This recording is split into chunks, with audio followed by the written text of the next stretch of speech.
कल उत्तर प्रदेश में चौथे चरण का चुनाव है। चुनाव राजधानी लखनऊ में भी होना है और कल के चुनाव के बाद उत्तर प्रदेश में आधे से ज्यादा सीटों पर मतदान खत्म हो जाएगा। अभी तक के बीते 3 चरणों के चुनाव में अलग अलग मुद्दे गर्म हुए। अब चौथे चरण के चुनाव से पहले आतंकवाद, राष्ट्रवाद का मुद्दा गर्म करने की कोशिश की जा रही है। बीजेपी की इस कोशिश का जवाब अखिलेश यादव महंगाई और रोजगार का सवाल उठाकर दे रहे हैं। तो आधा चुनाव खत्म तो कल होगा, लेकिन उससे पहले उत्तर प्रदेश के चुनाव की पूरी पिक्चर हम आपको दिखाते हैं। देखिए हमारी ये रिपोर्ट।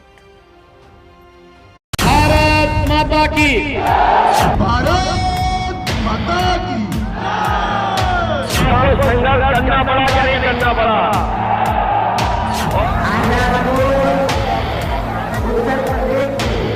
पहले मतदान फिर जलपान। जनता के बीच से वोट मांगने आए। आज सपा बसपा कांग्रेस का सुपड़ा साफ हो गया। आपकी जिंदगी बेहतर बनी है, हाँ या ना?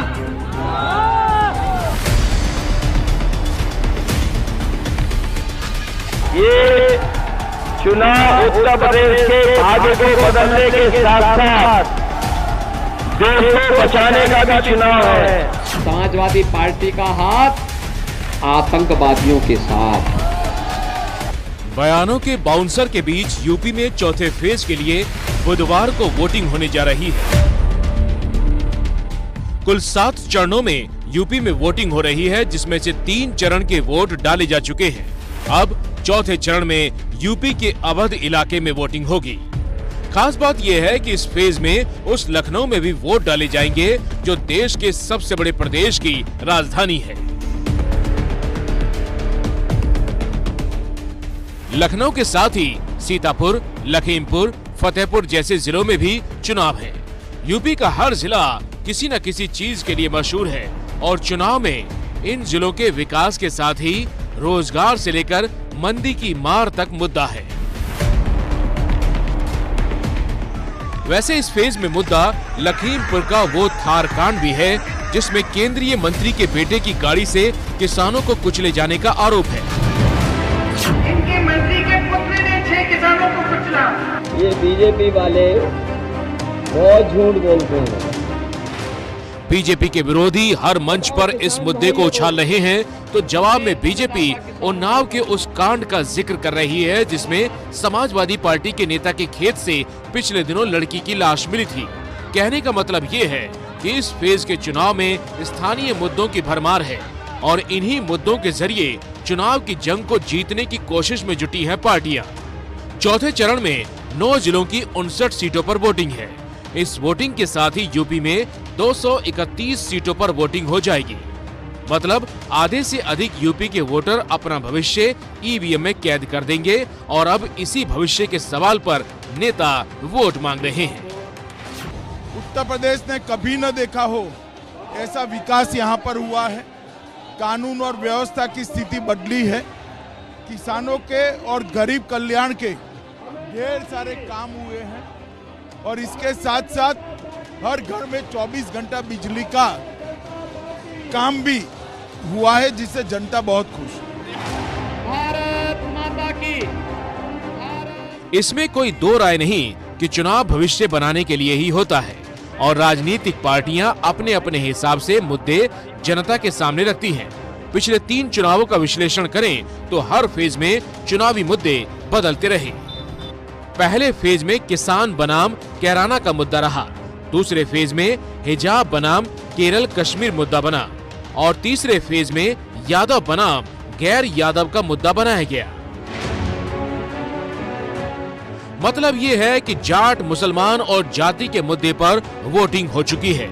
अब जो चुनाव कल होने हैं या फिर आगे हैं, उसको लेकर आतंकवाद का मुद्दा गरमाया जा रहा है।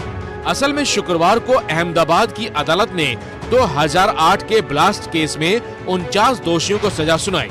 इन दोषियों में 10 यूपी के रहने वाले हैं और 2008 में अहमदाबाद में जो धमाके हुए उनमें से कुछ धमाके साइकिल पर हुए थे। प्रधानमंत्री नरेंद्र मोदी ने 2 दिन पहले साइकिल पर हुए धमाके को समाजवादी पार्टी से जोड़ दिया और अब यही यूपी में चुनाव का नया मुद्दा बन गया है। यहाँ समाजवादी पार्टी का जो चुनाव सिंबल है ना, उनका चुनाव का निशान है ना। तो शुरू में जो बम धमाके हुए, वो सारे के सारे बम धमाके उन्होंने बम साइकिल पर रखे हुए थे। जहां लोग सब्जी वगैरह खरीदने के लिए आते हैं, वहीं साइकिल पार्क करके चले गए थे और एक समय चारों तरफ ये साइकिलों पर रखे हुए बम धमाके फूटे। मैं हैरान हूं, ये साइकिल को उन्होंने क्यों पसंद किया। प्रधानमंत्री ने साइकिल का आतंक कनेक्शन निकाला तो समाजवादी पार्टी के मुखिया अखिलेश यादव ने इसे न सिर्फ साइकिल वालों का अपमान बताया, बल्कि बीजेपी पर बौखलाने का आरोप भी लगा दिया। इस बार जनता ने भारतीय जनता पार्टी की खटिया खड़ी कर दी है, इसीलिए इनके बयान घटिया आ रहे हैं। जनता ने इनकी खड़ी कर दी है खटिया, इसीलिए इनके बयान आ रहे हैं घटिया। बाकी के बचे 4 चरणों के चुनाव से पहले बीजेपी और समाजवादी पार्टी के बीच इसी आतंकवाद को लेकर बयानों की जंग चल रही है।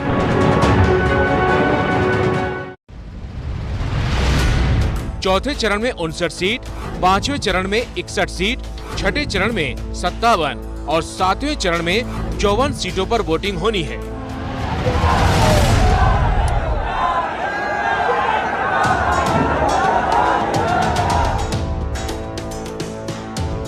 लिहाजा प्रचार का पूरा जोर अब 5वें चरण के चुनाव के लिए लगाया जा रहा है। प्रधानमंत्री नरेंद्र मोदी ने बहराइच में रैली की और बीजेपी के लिए वोट मांगे। आप जो इतनी बड़ी संख्या में हम सबको भारतीय जनता पार्टी को आशीर्वाद देने आए हैं, उससे साफ है कि यूपी चुनाव में इस बार भी जीत का चौका लगने वाला है, चौका।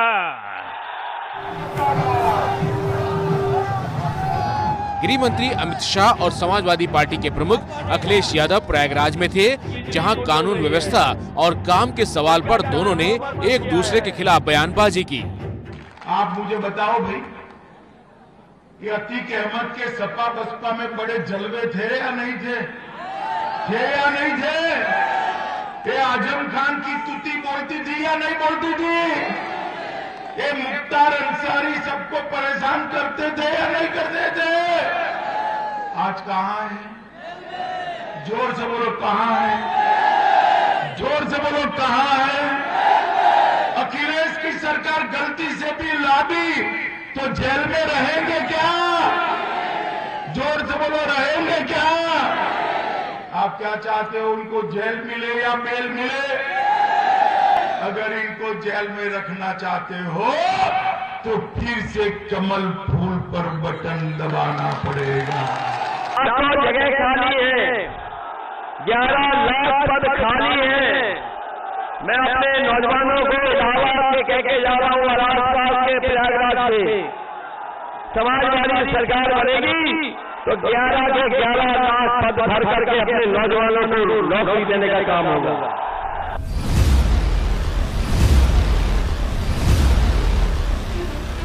आने वाले चरणों के चुनाव में अब अयोध्या, गोरखपुर और काशी प्रचार के केंद्र में रहने वाला है, क्योंकि 5वें, 6ठे और 7वें चरण के चुनाव इन्हीं इलाकों में होने वाले हैं।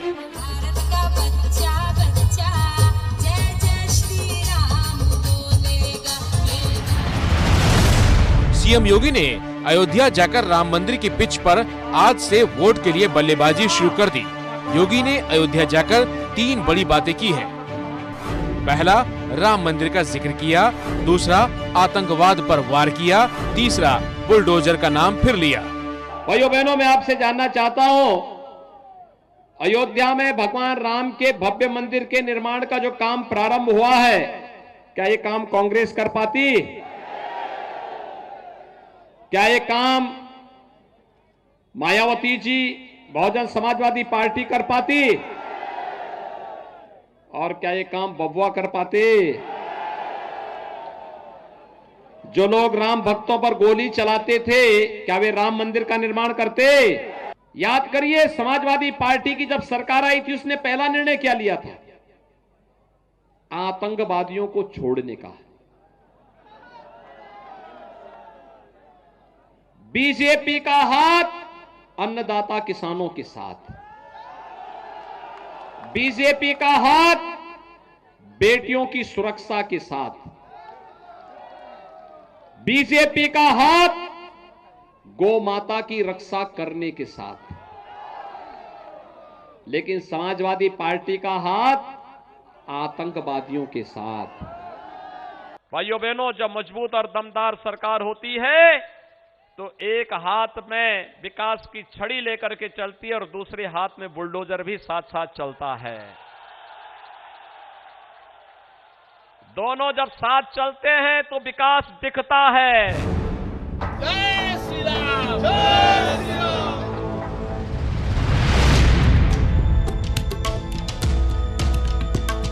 अयोध्या में चुनाव 5वें फेज में 27 तारीख को है और ये पहला चुनाव है जो राम मंदिर निर्माण के दौरान यूपी में हो रहा है। अब तक यूपी के चुनावों में राम मंदिर चुनावी एजेंडों का हिस्सा हुआ करता था। अब ये पहला चुनाव होगा जब प्रचार के बीच मंदिर का निर्माण हो रहा है।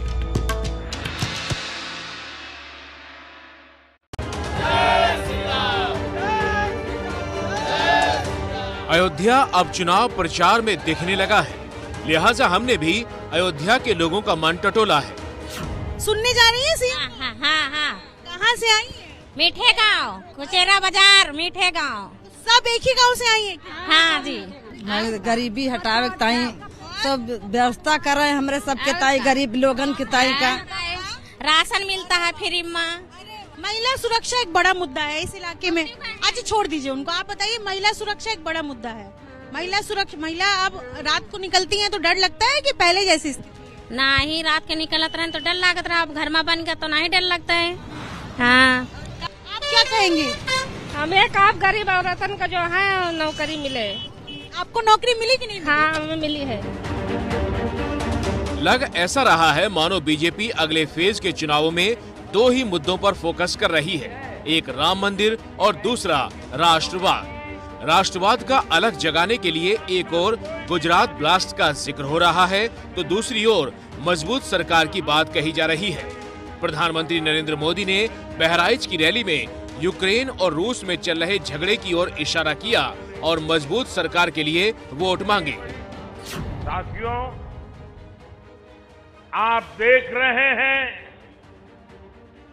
इस समय दुनिया में कितनी उथल पुथल मची हुई है। जब चारों तरफ उथल पुथल मची हो, चारों तरफ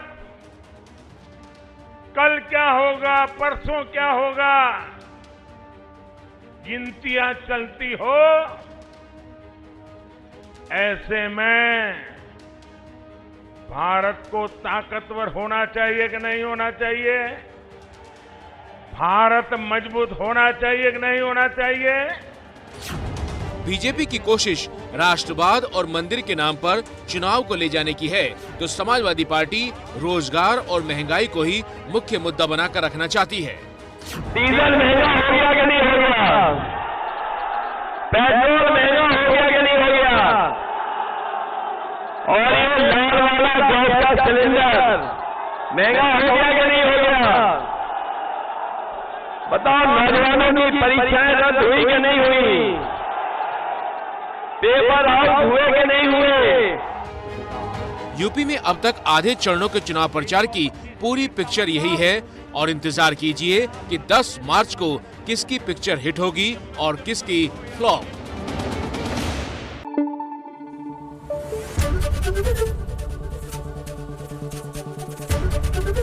एबीपी न्यूज आपको रखे आगे।